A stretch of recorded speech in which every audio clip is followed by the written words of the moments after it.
Hey everybody, my name is Zach Wythe. I'm the sales manager here at Schwartz Performance, and I'll be filling in for Jeff for the February 2022 shop update.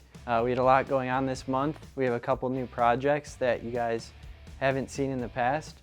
So come out in the shop with me and I'll show you what we've been working on. So this is our shop car, the SKART. It has about 2 seasons on it now, so we're getting it ready for the season. We're planning on going to Goodguys in Fort Worth. So in order to make sure that we're fully prepared for it, we are rebuilding the shocks and we're swapping out the rear differential from a 370 to a 410. So that way we can get a harder acceleration from a stop during autocross events and be more competitive this year. So here we have a South African built fiberglass Shelby Cobra. This Cobra is being used solely for measurements.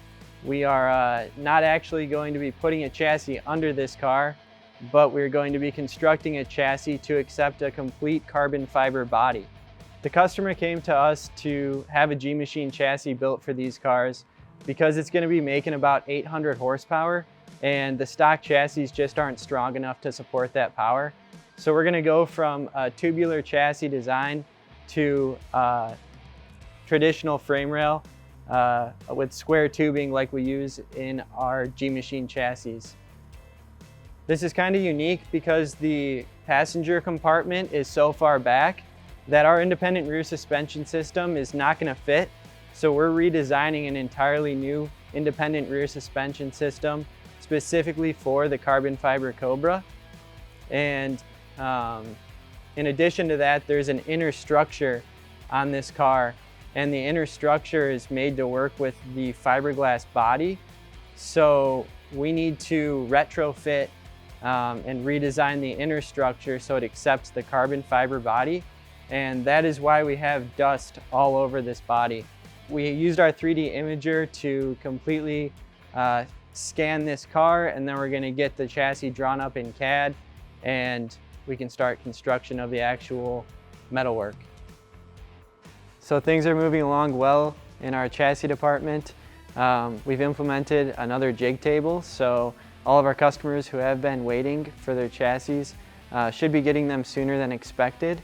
And this jig table was just built last week, so that should go into effect this upcoming week.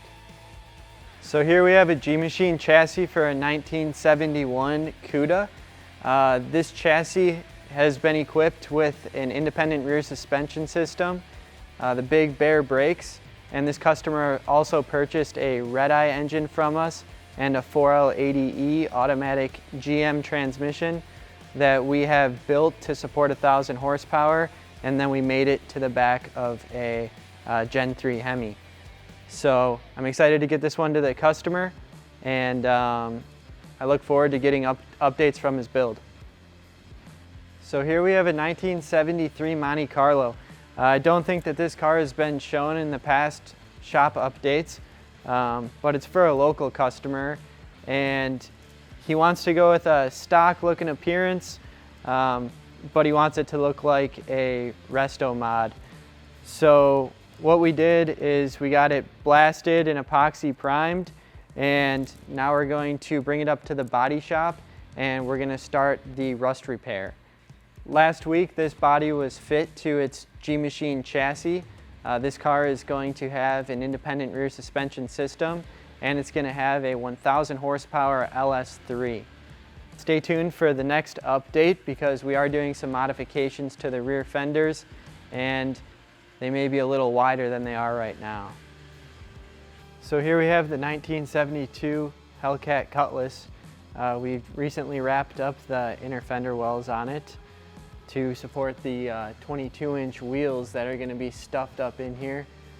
We've repaired all the rust around the front windshield and around the back glass, and this week this car is going to be sent off to get blasted, and then we can start all of the body work and get a paint job on it.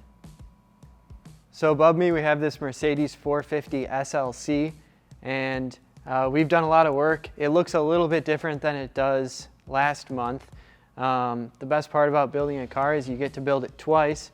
You get to mock everything up, plumb it, install the chassis, and we're at the point where we're at right now where we've completely removed everything that we've installed so we can send it off to get blasted.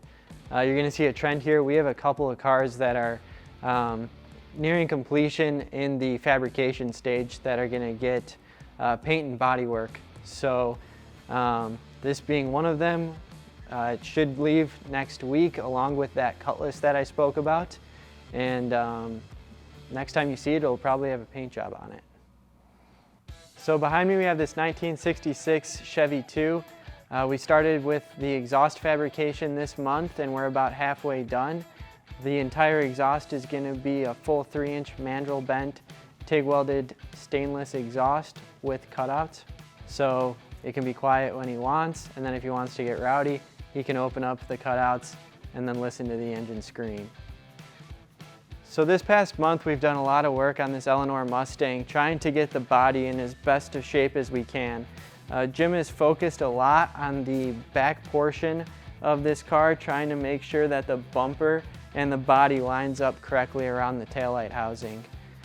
This car had a lot of Bondo on it. The body filler was really thick, so we had to go through and remove all of that.